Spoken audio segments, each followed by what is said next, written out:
最近網上邊有一個非常之爆火嘅問題，既然所有嘅生命都要死亡，咁生命嘅意義究竟係咩呢？幾千萬嘅瀏覽量下邊嘅評論令我哋大感意外。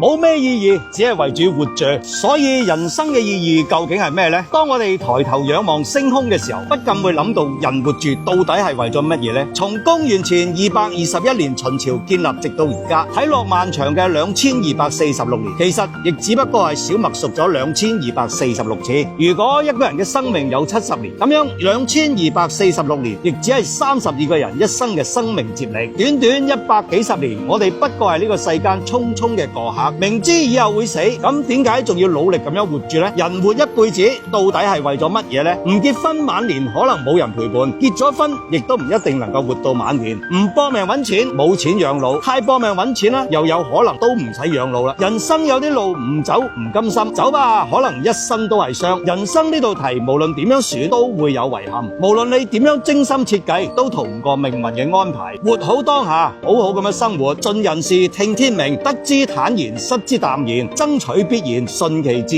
然，就咁啫。複雜嘅社會，睇唔透嘅人，放唔低嘅牽掛，食唔晒嘅酸甜苦辣，走唔晒嘅坎坷，越唔過嘅無奈，忘記唔到嘅琴日，忙碌唔晒嘅今日，估計唔到嘅聽日，最後唔知道會消失喺邊一日。呢個就係人生。愛嘅人係你嘅咩？唔係。每一個人都係單獨嘅個體，佢有佢嘅煩惱，你有你嘅忙碌，你哋只係風雨同舟，彼此陪對方一程啫。同生有可能，但係共死絕對唔會。白頭到老係美好嘅願望，現實裏邊好多問題需要你自己單獨去面對。子女係你嘅咩？唔係。你哋雖然有住濃厚嘅血緣關係，有住難以割捨嘅骨肉親情，但亦都只係團聚、孝道、探望、互相關懷呢啲天倫之樂。細路仔有細路仔嘅命，佢哋呢一世有自己活住嘅意義，唔係為咗孝順我哋而活，更唔係為咗我哋而活。金錢係你嘅咩？唔係。你搏命賺錢，又要想方設法咁樣將佢哋使翻出去，即使有再多嘅存款，亦都係生唔帶嚟，死唔帶去嘅嘢。你一輩子能夠使嘅十分有限。雖然你賺得好多，但係大部分都係為咗安全感、成就感、身份感。你嘅錢並唔屬於你，甚至你係錢嘅奴隸。你屬於佢，但係佢唔屬於你。房同埋車係你嘅咩？都唔係。雖然你住喺溫馨舒適嘅大屋裏邊，但係離開嘅嗰日就咩都唔係你噶啦。屋再大，你瞓嘅不過係3尺寬，而且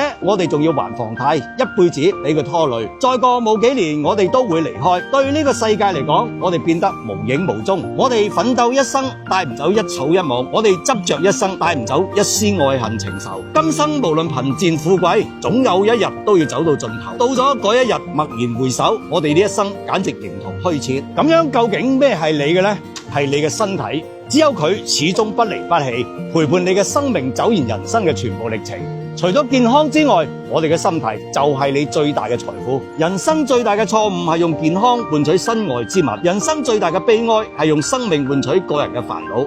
來日並唔方長，呢個世界我哋只嚟一次，見你想見嘅人，做你喜歡嘅嘢，願你安好，我無恙。世上有3件事做起嚟最吃虧：為未來發生嘅事情焦慮，為自己想象嘅結果焦慮，為過去嘅過錯不斷咁樣自責。20-30歲嘅時候，總以為未來先至係最好嘅，因為嗰個時候應該會應有盡有。但係一旦到咗40-50歲，無論幾咁有錢有地位，都無盡咁樣懷念20-30歲嘅青春。嗰陣時你會感慨，無論幾多錢，我都願意換翻青春。人生總係過得太快，有啲人明明話聽日再見，但係一覺瞓醒就係天各一方。短短100年之間，我哋不過係世間嘅匆匆過客。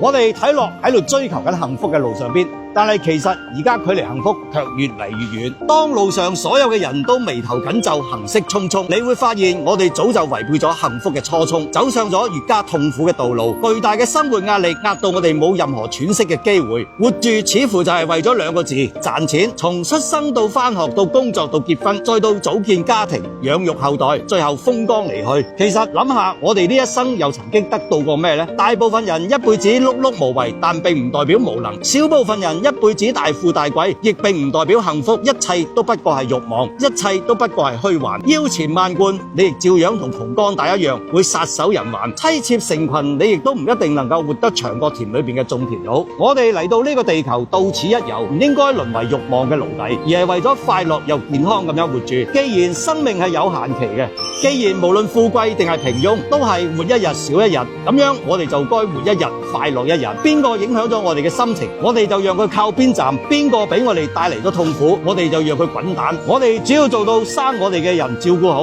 我哋生嘅人養育好。至於其他人，你對我好，我就對你好，唔討好邊個，亦都唔期待邊個。當生命走到尾聲，翻轉頭睇翻，就會明白，功名利祿終將成為塵土，恩怨成仇亦都將隨風飄散。我哋喺呢個世界上邊最奢侈嘅需求，唔係買車買房，唔係俾人哋羨慕，亦都唔一定要過得比人哋好，而係可以用自己中意嘅方式度過我哋嘅呢一生。